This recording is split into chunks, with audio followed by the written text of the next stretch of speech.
1/5/2025แล้วแต่ว่าเนื่องจากข้าพเจ้าบ่ออกมาเว้าก็ย้อนว่าทางเจ้าหน้าที่เพิ่นยังเฮ็ดเวียกหรือว่ายังตามล่าโจรอยู่แล้วข้าพเจ้าจึงบ่ออกมาเว้าแต่มันก็เลยมาได้เดือนปลายแล้วแต่คดีหรือว่าความคืบหน้าอย่างยังบ่มีเนาะฉะนั้นมื้อนี้ข้าพเจ้าจึงได้ออกมาเว้าตัดสินใจออกมาเว้าเป็นสติเตือนใจให้ทุกคนหรือว่าพ่อแม่ประชาชนทุกคนว่าต้องมีสติระหว่างตัวแล้วก็ต้องมีสติที่สุดเพราะว่าเดี๋ยวนี้ท่านพึ่งเจ้าหน้าที่บ่ได้ย้อนอย่างย้อนว่าเวียกเพิ่นก็หลายเนาะเพิ่นอาจจะบ่มีเวลา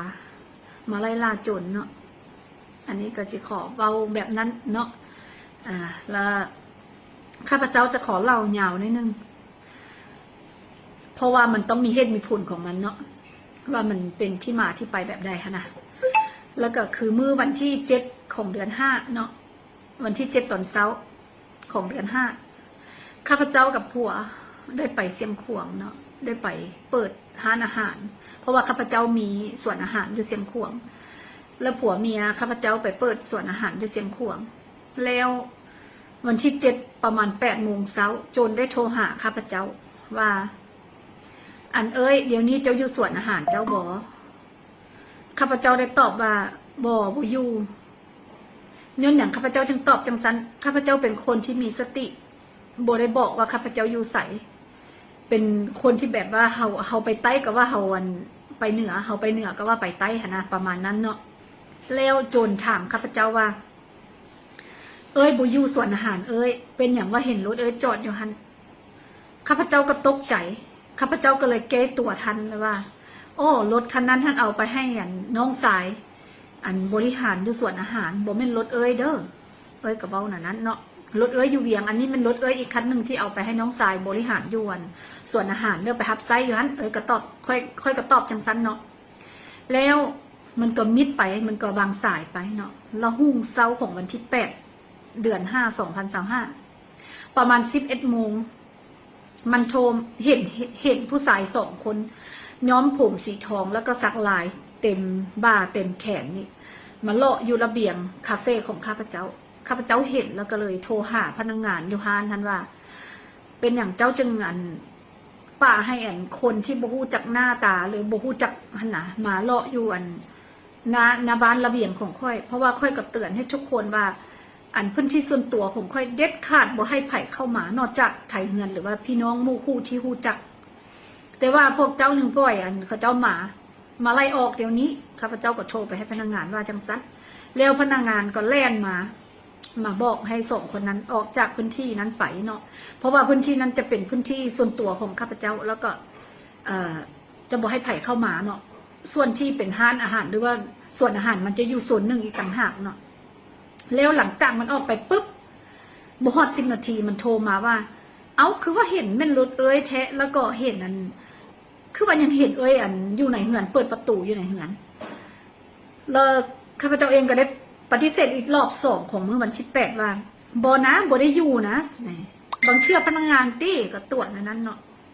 แล้วก็บอกผัวยังนอนอยู่ในห้องนอนอยู่ก็บอกผัวว่าลุกออกมาเฮาออกไปซะออกประตูหลังบ้านแล้วให้น้องเพอหันขี่รถของเฮาลงไปจอดอยู่นอกหัวท่าแล้วเขาก็ออกแล้วเขาก็เลี่ยมหัวไปแล้วก็ขึ้นรถไปเวียงจันทน์เลยเสร็จก็เว้านั้นให้ผัวแล้วผัวก็ออกมาแล้วก็พอเดี๋ยวออกตามที่ได้เว้าให้ผัวเนาะแล้วก็โทรบอกน้องเพอหันขับรถของข้าพเจ้าเองไปจอดอยู่โซนหนึ่งอีกต่างหากบอนที่บ่มีไผเห็นนั่นน่ะแล้วข้าพเจ้าก็ไปขึ้นรถย่างไปขึ้นรถแล้วก็มาเรียงเลยแล้วตั้งเต็มมื้อนั้นมาแล้วข้าพเจ้าก็บ่สบายใจเนาะก็คิดว่าเป็นอย่างว่าข้าพเจ้าจึงถามแบบนั้นหั่นนะแล้วข้าพแล้วตอนมันโทรมาแล้วข้าพเจ้าว่ามีเรียกหยังมันว่าสิโทรมาถามว่าเอ้ยอยู่สวนอาหารเอ้ยแล้วมันมีห้องว่างบ่มันมีตู้ว่างบ่เพื่อสิพาหมู่ไปกินอาหารเหมือนเว้านั้นเนาะแล้วหลังจากข้าพเจ้าขึ้นเสียงขวงมาแล้วผัวข้าพเจ้าก็เล่าสู่ผัวฟังว่ารู้สึกว่าบ่สบายใจหั่นน่ะคือว่ามีคนติดตามเฮาหั่นน่ะแล้วผัวหั่นก็ว่าคันซั้นนั่นค่อยกันยังบ่ไปเวียกหยังค่อยก็สิอยู่เฮือนนี่แล้วก็มีน้องสาย2 คนเนาะมาเต้เสียงขวงมาอยู่นำข้าพเจ้านี้แล้วน้องสายท่านจะมาเกี่ยมภาษาสิไปเฮือนญี่ปุ่นเนาะแล้วครอบครัวของข้าพเจ้าท่านมีประมาณ10 คนเนาะอยู่เฮือนหลังที่จนปุ้นนี่นะ มีน้องสาย2 คนแล้วก็มีลูก4 คนแล้วก็มีผัวเมียแล้วก็มีน้องเพอ2 คนเนาะที่มาอยู่นะมีทั้งหมด10 คนเนาะแล้วก็อยู่พร้อมหน้าพร้อมตาหมด10 คนท่านแล้วพอดีมาฮอดเมื่อวันที่สาวแล้วผัวน้องก็ว่าผัวน้องมันมีเวียกอยู่หลวงพระบางเพราะว่าพวกข้าพเจ้านะเปิดบริษัทอยู่หลวงพระบางเนาะแล้วผัวก็ว่าเมื่อนี้ละไอ้สิไปเวียกหลวงพระบางเด้อไอ้สิไปเบิ่งเวียกนิดนึงเพราะว่าเขาเจ้ากรรมกรเขาเจ้าท่านมีเรื่องนิดนึงแล้วค่อยสิขึ้นไปเคลียร์ปัญหาเด้อแล้วให้น้องอยู่เหือนแล้วก็ส่งลูกไปโรงเรียนเนาะผัวก็ว่าจังซั่นแล้วข้าพเจ้าก็ตกลงให้ผัวไปแล้วผัวไปเมื่อวันที่20ตอนเช้าเนาะแล้ววันที่20ตอนแหลงท่านละน้องสาย2 คนนั้นกับน้องเพอ2 คนนั้นเขาเจ้า4 คนนั้นขึ้นออกตั้งไหนแล้วเขาเจ้าว่าเขาเจ้าสิไปเรียนญี่ปุ่นแล้วสิไปยามบ้านก่อนแล้วพอดีออกไปเมื่อวันที่20ตอนแหลงขี่รถเมล์ไปเสียงขวงเนาะแล้วเหลือแต่ข้าพเจ้ากับแล้วลูกชายกกนั้นก็ไปนำผัวเมื่อวันที่20ตอนเช้าแล้วตอนแหลงแล้วน้องชายกับน้องเพอ4 คนนั้นเขาเจ้าก็ขี่รถเมล์ไปเสียงขวงแล้วเหลือแต่ลูกน้อย3 คนกับข้าพเจ้านี้อยู่เหือนเนาะแล้วก็นอนคืนวันที่20หาวันที่21นั้นมีแต่4 แม่ลูกนอนอยู่เหือนแล้วก็หุ้งเช้ามาแล้วก็ส่งลูกไปโรงเรียน7:30แล้วแม่นออกจากเหือนไปโรงเรียนเนาะไปฮอดโรงเรียนแสงดาราแล้วแม่นั่น8:10 นาทีเนาะแล้วส่งลูกเข้าโรงเรียนหมดแล้วตัวเองก็กลับมาฮอดเครื่องทางแล้วมันเห็นเขาเจ้ามาเห็นเขาเจ้าขายมะม่วงแล้วก็เลยแวะซื้อมะม่วงโลนึงแล้วก็กลับมาฮอดเหือนท่าน9:30 นาทีเบิ่งโมงมันนะแล้วยังไม่ได้กินข้าวเช้าแล้วก็คิดว่าโอ้จะกินนี่อย่างแล้วก็เลยเอาปลาอยู่ตู้เย็นท่านมาต้มแล้วเห็ดลับปลากินแล้วหลังจากเห็ดลับปลาแล้ว10:30 นาทีเนาะแล้วข้าพเจ้าก็รู้สึกว่าคือว่าโบสบายใจจักเป็นจังใดคือมีอย่างที่สะกดใจให้เฮาฮู้ว่ามันสิมีเหตุการณ์นี่อย่างนะแล้วก็เลยจับโทรศัพท์โทรไปหาฮักอยู่ทางข้างผู้ที่ผมสั้นที่เขาเจ้าจับหัวเราคือตามคลิปวิดีโอนี่นะแล้วก็ชงหาเราว่าเจ้าอยู่งานบ่เราว่ากำลังสิไปตลาดเช้าสิเนี่ยแล้วก็เลยส่วนเราว่าบ่เฝ้าไปมากินข้าวน้ำค่อยก่อนแล้วเขาจังค่อยไปเพราะว่าค่อยอยู่ผู้เดียวกินข้าวบ่แซ่บแล้วก็รู้สึกยันจังไดเว้านั้นให้เราเนาะแล้วเราก็ออกมาเราก็คันสั้นนั้นสิเอารถเข้างานสิมาแล้วเราก็ออกมาพอดีเราออกมาแล้ว11 โมงเนาะเราออกมา11 โมงเรามาฮอดแล้วข้าพเจ้าก็ไปหาข้าวสู้กินเนาะก็เลยฮักกันกับเขาว่าเอ้าเป็นอย่างผ่านตำรวจมาเฮ็ดอย่างสิเนี่ยแล้วข้าพเจ้าก็ตกใจเนาะข้าพเจ้าก็ตกใจแล้วว่าเอ้าตำรวจมาเฮ็ดอย่างวะสิเนี่ยแต่ว่ารู้สึกในใจเพราะว่าตัวเองก็พอรู้กฎหมายนิดนึงเนาะแล้วก็ขึ้นในใจว่าอาจจะบ่เป็นตำรวจเพราะว่าคันเพียรเป็นตำรวจนี่เขาเจ้าจะเอาในบ้านมาคันเพียรเขาเจ้ามีเป้าหมายมีหมายค้นอย่างต้องเอาบ้านมาแล้วก็ต้องเอาหมายค้นมาโบเมนที่มาสิมาแบบนี้สิมางับประตูหัวหรือว่ามาเฮ็ดแบบโจรแบบนี้นะขึ้นนั้นแล้วก็เลยบอกให้เราว่าอุ้ยเฮาหนีสิเดก็บอกให้หักนั่นน่ะเนาะแต่ว่าเราว่าอุ้ยบ่ต้องหนีได้เฮาบ่เป็นคนผิดเฮาบริสุทธิ์เฮาสิไปหนีเฮ็ดหยังหนีเจ้าหน้าที่เฮ็ดหยังมันผิดได้สิเดเพิ่นก็ว่าจังซั่นเนาะแล้วข้าพเจ้าก็ฟังความเพิ่นก็เลยบ่หนีซะนะแล้วบ่หนีแล้วพาเดียวอยู่นั่นตำรวจผู้นึงท่านปีนขึ้นประตูเนาะนุ่งชุดตำรวจนะปีนขึ้นประตูหัวแล้วมันตกเนาะมันสูงเนาะมันตกแล้วเหลียวอีบัดนึงไปเบิ่งแล้วมันเห็น4 คนมายืนกันนุ่งชุดตำรวจมาเลยแล้วข้าพเจ้าก็ตกใจก็เบ้าให้หักทันเทือที่2มาไปเฮาหนีเพราะว่าหลังบ้านของข้าพเจ้ามันมีประตูออกเนาะออกหลังบ้านไปสู้เฮือนของหักที่มาอยู่นำนั่นแหละแล้วข้าพเจ้าก็ว่าไปน้องสิเอากระเจหัวไปเปิดประตูหลังบ้านแล้วเฮาหนีสิเนี่ยมีอย่างก็จังค่อยลมกันเพราะว่ารู้สึกว่ามันบ่แม่นตำรวจแล้ว